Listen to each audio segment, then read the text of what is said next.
Yo, what's up, what's good? Yo bana, siku nyingine tena ambayo Wanyamwezi wote tunakutana kuja kuweza kusogezeana news, habari, burudani ambazo zimezidi kuchukua nafasi kinoma noma kupitia mitandao ya kijamii. So moja ya story ambayo tunayo kutoka hapa Bongo ni kuhusiana na msanii wa muziki kutoka Tanzania ambaye ni CEO na mkurugenzi mtendaji wa lebo ya WCB, na mzungumzia Diamond Platnumz.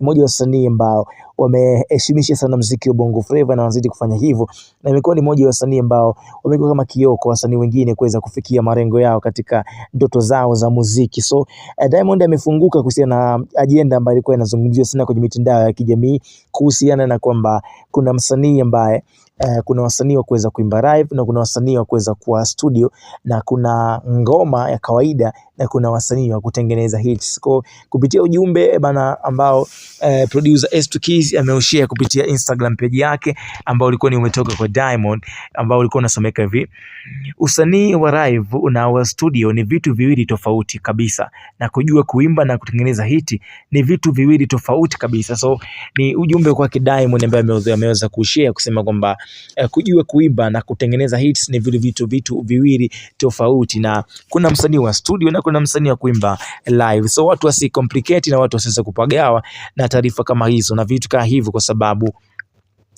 hivyo vitu kivielewa unakuwa hausumbuki sana, unakuwa unajua wapi pa kujiposition ili kuweza kutulia, kwa sababu tuliweza kuona kwenye show za Trace pale Zanzibar mambo mengi sana yaliweza kuibuka kwa namna moja au nyingine, wengi wakidai kwamba kuna baadhi ya wasanii wa Bongo waliweza kutuangusha katika tuzo za Trace namna kuimba live. So jambo hilo lilikuwa limezua mjadala sana. That's why Diamond amekuja clear kabisa kusema kuna aina mbalimbali za wasanii ambao wanatakiwa kuperform. Kuna msanii anaweza kaimba live, kuna msanii mwingine ni wa studio.